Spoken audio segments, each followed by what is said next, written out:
It was a cold October night when my parents decided to visit relatives for an evening gathering. They had been planning this for weeks, and I, being the only one at home, had the entire house to myself. At first, I enjoyed the solitude, with the TV casting a comforting glow and the familiar hum of its background noise. I felt secure. But as the hours passed, an unsettling sensation began to creep over me. It started subtly, like a cold draft sneaking through the cracks in the house. The TV, which had initially provided a comforting background hum, now seemed to amplify the creeping dread. I could feel it first as a barely perceptible whisper so faint it was almost imperceptible, like the rustle of dry leaves skittering across a pavement. It was as if someone was speaking just beyond the edge of hearing. To distract myself from the unsettling feeling, I sank deeper into the cushions of the couch. I grabbed the game controller and started playing, hoping that the rhythmic clacking of the buttons and the fast-paced action on the screen would drown out any unwelcome disturbances. The game's intense sequences and immersive soundtrack were meant to pull me away from any lingering anxiety, drawing my focus entirely to the digital world. Yet, the whispers persisted.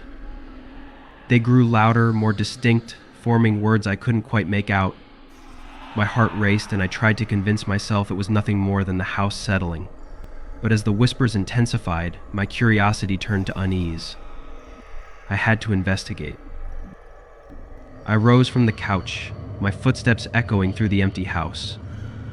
The whispers guided me toward the kitchen. The cold, fluorescent light flickered erratically, casting strange shadows on the walls. I could feel the hairs on the back of my neck stand up as I approached the basement door. There, in the dim light, I saw a shadowy figure, barely perceptible, near the basement stairs. My breath hitched. Every fiber of my being screamed at me to turn back, but I was drawn to the basement. The whispers seemed to beckon me down those stairs, their urgency growing with each step. Trembling, I descended into the darkness, the old wooden steps creaking under my weight. The basement was exactly as I remembered it, old, dusty, and abandoned. Cobwebs hung like tattered curtains, and the stale air smelled of neglect. I flicked on the basement light, its feeble beam struggling to pierce the gloom. The shadows danced ominously on the walls, adding to the oppressive atmosphere. My eyes adjusted to the dim light, and that's when I saw it. A ghostly figure stood in the corner of the basement. Its appearance was almost ethereal, a shifting mass of translucent gray with hollow eyes that seemed to pierce through me. The figure was bound in tattered rags, and its presence radiated a chilling cold that seemed to freeze the very air around it. I stood frozen, unable to look away.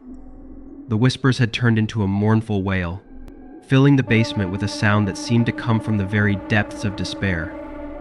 The ghost began to move toward me, its movements slow and deliberate, as though it was struggling against an invisible force. Panic surged through me. I wanted to run, to escape the oppressive darkness that seemed to close in around me, but my legs refused to obey. I could only watch as the ghostly figure drew nearer, its mournful eyes locked onto mine. The basement seemed to close in around me, the cold growing more intense. I could hear the distant echo of my own heartbeat, a rapid drumbeat against the silence. Suddenly, a sharp sound like the crash of a glass bottle echoed through the basement, breaking the spell. The ghostly figure recoiled, its form flickering like a dying flame. The whispers turned into a harsh, guttural scream before fading into silence. I didn't wait to see what would happen next. With my heart pounding in my chest, I sprinted up the basement stairs, slamming the door behind me. I locked it tightly, my breaths coming in ragged gasps.